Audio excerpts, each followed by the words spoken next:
My name is Anna, and my days mostly follow the gentle rhythm of Rivertown. It's a quiet place, nestled beside a wide, slow-moving river. Life here is predictable, comfortable even. I work at the Riverside Brew, a small cafe near the water. Most mornings start the same way. The chime of the bell as the first customers arrive, the comforting hiss of the espresso machine, the smell of coffee and warm pastries filling the air. I enjoy the routine. There's a certain peace in knowing what comes next. Wiping tables, arranging mugs, taking orders. It's simple work, and I try to do it well. People say I'm quiet, and I suppose they're right. I listen more than I talk, observing the little details of the people who pass through. But there's a part of me that lives outside this routine, a part I keep hidden away. Tucked inside my work bag, beneath my lunch and spare apron, is a small, worn notebook and a pencil. During my short breaks, if no one is looking, I pull it out. My fingers itch to draw, to capture the way the sunlight falls on the sugar dispenser, or the tired lines on an old man's face as he reads his newspaper. I sketch quickly, quietly, feeling a little thrill mixed with nervousness. It's my secret, passion, this world I create with lines on paper. I love the feeling of the pencil moving, the way an image slowly appears from nothing. But I always snap the notebook shut the moment I hear footsteps approaching. Letting anyone see feels too much, too exposed. From the cafe's front window and from the small park where I sometimes eat my lunch, you can see the bridge. It's called the Riverwood Bridge, a sturdy structure of steel and stone that stretches across the water, connecting our sleepy Rivertown to the bustling city on the other side. The city? It always looks so different. Tall buildings catch the light, cars move like busy insects, and even from here, you can almost feel its energy. It seems like a place where things happen. A few weeks ago, pinned to the community notice board outside the library, I saw a flyer. Bright blue paper, simple text. Evening art exploration. All levels welcome. It described a course held twice a week at a community arts center in the city. My heart did a strange little jump when I read it. Drawing, painting techniques, understanding color. It sounded like everything I secretly dreamed of learning properly. Not just quick hidden sketches in my notebook, but real instruction. A space dedicated to art. I carefully pulled one of the little tear-off tabs with the contact details from the bottom of the flyer. It's been folded in my pocket, then moved to my wallet. Ever since. The idea took root in my mind. Me, crossing that bridge, walking into an art class. Me, holding a real brush, learning from a teacher. But just as quickly as the excitement came, the doubts followed, settling like a cold. Weight in my stomach. The city is big, noisy, and unfamiliar. Would I even know how to get to the art center? And the course. All levels welcome, it said. But what if everyone else was brilliant? What if my simple sketches looked childish next to theirs? The thought makes my cheeks feel warm with embarrassment, even when I'm alone. Then there's the bridge itself. I look at it every day, this solid link between here and there. But lately, it feels more like a barrier. Crossing it feels like stepping out of my safe, predictable world into something unknown and maybe unwelcoming. It represents the distance between the quiet Anna everyone knows and the Anna I sometimes wish I could be. The one who isn't afraid to show her drawings, the one who dares to try something new. The application deadline is next Friday, only 10 days away now. The folded blue paper in my wallet feels heavier each day. I want to apply. I really, truly want to. But every time I think about filling out the online form or choosing some sketches to send, a voice inside whispers, "Are you? Sure. Are you good enough? What if you fail?" It's easier, safer, to just keep sketching secretly in my notebook, here in the quiet comfort of Rivertown. But another, smaller voice asks, "What if you don't even try?" Looking out at the bridge now, as the afternoon light fades, I don't have an answer. The city lights across the water are starting to twinkle, looking like promises I'm too afraid to reach for. The days after finding the flyer passed in a blur of routine cafe work and inner turmoil. The small folded blue paper felt like a heavy stone in my wallet. Every time my fingers brushed against it while paying for groceries or getting my keys, a jolt of mixed excitement and dread went through me. At home in my small apartment, I spread my sketches out on the kitchen table one evening. They were mostly quick drawings: the curve of a teapot handle, the focused expression of Mrs. Gable reading by the window, the pattern of leaves on the pavement outside the café. Looking at them, my initial flicker of pride quickly faded, replaced by a familiar wave of self-criticism. Were they any good? Really? I imagined polished artwork hanging in galleries, smooth lines and perfect shading. My drawings felt rough, unfinished, like childish attempts compared to what real artists probably created. I gathered them up quickly and pushed the notebook back into its hiding place in my bag, feeling foolish for even considering the course. Procrastination became my new best friend. I found the Arts Center website easily enough. The online application form looked simple: name, contact details, a short paragraph about why I wanted to join, and a place to upload 3 examples. Of my work? Just 3 images. It sounded so straightforward, yet I couldn't bring myself to do it. I'd open the web page, stare at the blank fields, feel my heart start beating faster, and then quickly click the X to close the browser tab. The thought of someone official looking at my drawings, judging them, it was paralyzing. Some days, walking to work, I deliberately took a route that avoided a clear view of the Riverwood Bridge. Seeing it just reminded me of the decision I couldn't make. Sarah, who works the afternoon shift with me at the cafe, noticed I was quieter than usual. We were restocking the sugar packets one afternoon when she asked, "Everything okay, Anna? You seem a bit distracted lately." I hesitated, then decided to mention it, just vaguely. "Oh, I was just thinking, I saw a flyer for an art course in the city." Sarah raised her eyebrows as she lined up the packets neatly. "Oh, really? An art course? That sounds interesting. But isn't the city quite a commute? And those courses can be expensive, can't they? Plus, you'd have to cross the bridge back and forth in the evening." She wasn't being unkind, just practical. That's Sarah. Always sensible, always thinking about the logical difficulties. But her words echoed my own fears perfectly, making them feel more solid, more real. "Your job here is steady, you know," she added gently. "Sometimes it's best to stick with what's safe." I mumbled something non-committal and focused back on the sugar packets.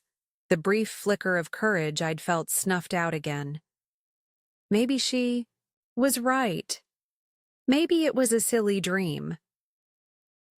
A couple of days later, Mr. David came in for his usual morning coffee. He's an older gentleman, always kind, with observant eyes that seem to notice more than most people. He often sits by the window with his newspaper. That morning, as I placed his coffee down, My notebook slipped slightly in my open bag resting on a nearby chair, revealing the corner of a page with a sketch of the riverbank. I quickly adjusted the bag, hoping he hadn't seen. He looked up, from his paper, a thoughtful expression on his face. He didn't mention the notebook directly. Instead, he glanced towards the window, towards the bridge visible in the distance. "It's a fine bridge, isn't it?" he said quietly. "Connects two different worlds in a way." He paused, then looked back at me, his gaze gentle but direct. "Sometimes, Anna," he continued softly, "the hardest bridges to cross are the ones we build in our own minds, the ones made of what if and I can't." He smiled slightly. "But often, the best views are from the other side." He didn't say anything more about it, just returned to his newspaper. But his words stayed with me long after he left. He hadn't pushed or pried, just offered a simple observation. Yet, it felt different from Sarah's practical warnings. It felt hopeful. The deadline loomed closer. Tuesday, Wednesday, Thursday ticked by. Now there were only 3 days left. The anxiety tightened its grip. The dream of the art course felt so appealing, yet the fear of judgment and failure felt like an impassable wall. One evening, I actually took out my best pencil and a fresh sheet of drawing paper, determined to create something specifically for the application. I tried sketching the view from my window, the rooftops of Rivertown against the evening sky, but my hand felt clumsy, uncertain. The lines wouldn't go where I wanted them to. Every mark seemed wrong. After 10 frustrating minutes, I crumpled the paper into a tight ball and threw it towards the bin, missing completely. It landed on the floor, a small white symbol of my frustration. I sank onto my chair, feeling more lost and uncertain than ever. The city lights across the river seemed to mock me now, distant and impossibly bright. Friday felt like it was racing towards me, and I was still standing frozen on the wrong side of the bridge. Thursday evening arrived, gray and heavy, mirroring the feeling in my chest. The cafe shift had dragged on, each passing hour a reminder that the deadline was now terrifyingly close. Tomorrow. All day, the crumpled drawing from the night before seemed to sit in the corner of my mind, a testament to my failure. I couldn't do it. The fear was too big, the doubts too loud. As I locked up the cafe, the decision felt made, heavy and final like a closing door. I wasn't going to apply. It was just too scary, too far beyond my quiet Rivertown life. What was I even thinking? Instead of heading straight home, I found myself walking towards the river, towards the Riverwood Bridge. The air was cool, carrying the damp smell of the water. I didn't have a clear plan, just a vague sense of needing to be near the thing that represented both my dream and my fear. Maybe looking at it one last time, knowing I wasn't going to cross it in that hopeful way, would bring some kind of closure. My steps were slow, my shoulders slumped. Defeat felt cold and familiar. I stopped near the entrance to the bridge's pedestrian walkway. Cars rumbled past on the road section, their headlights cutting through the dusk. Across the water, the city lights were starting to come alive, sharp and glittering against the darkening sky. They looked beautiful, but also distant, like stars belonging to another universe entirely, a universe I wouldn't be joining. I leaned against the cool stone railing, watching the water flow beneath, feeling a hollow ache inside. This was it. Then, back to the safe routine, the hidden notebook, the quiet wondering of what if. "A thoughtful evening, Anna?" The quiet voice startled me. I turned to see Mr. David standing a few feet away, hands clasped behind his back, looking out towards the city just as I had been. He often took evening walks along the river path. "Oh, Mr. David." "Hello," I managed, feeling a little embarrassed to be caught looking so glum. "Yes, just thinking." He nodded slowly, his gaze kind. He didn't ask what I was thinking about. He seemed to understand, without needing words. We stood in comfortable silence for a moment, watching the lights flicker across the water. Then, he spoke again, his voice soft but clear. "That bridge," he said, gesturing with a slight nod of his head. "It connects two places. Yes. Rivertown and the city. Solid steel and stone." He paused, turning his gaze towards me. "But the most important bridge we ever cross, Anna, isn't made of stone or steel. It's the one inside us. The one that takes us from I'm afraid to I will try." He smiled gently. "When I was a young man, much younger than you, there was something I wanted to do. A chance I had. But I hesitated. I worried what people would think. Worried I wasn't ready. Worried I might fail. So, I let the chance pass by." He looked back at the river. "It wasn't a big thing, not to the rest of the world, but I still think about it sometimes. Not the failure I avoided, but the possibility I never explored." He met my eyes again. "Fear is a sensible guide sometimes. It keeps us safe. But regret? Regret is a heavy coat to wear for a long time." He gave a small, encouraging nod, as if simply sharing a thought, and then continued his walk along the path. "Have a good evening, Anna." I watched him go, his words echoing in the quiet air. The bridge inside us, from I'm afraid to I will try. Regret is a heavy coat. I looked back at the actual bridge, stretching out towards the bright city lights. Suddenly, Sarah's practical warnings seemed less important. My own fears about not being good enough still felt real, but something else felt stronger now. The thought Mr. David had planted, the potential weight of not trying. What if he was right? What if the regret of never knowing, of letting this quiet dream simply fade away, would eventually feel worse than any possible embarrassment or failure? I stood there, breathing in the cool evening air. The city lights didn't look mocking anymore. They just looked like lights, like possibilities. My fingers tightened into fists at my sides. A new feeling started to push through the fear. Determination. It wasn't a loud, triumphant feeling, but a quiet, steady resolve building inside me. I took a deep breath, filling my lungs. Okay, I would do it. I wouldn't let the fear win, not this time. The deadline was tomorrow.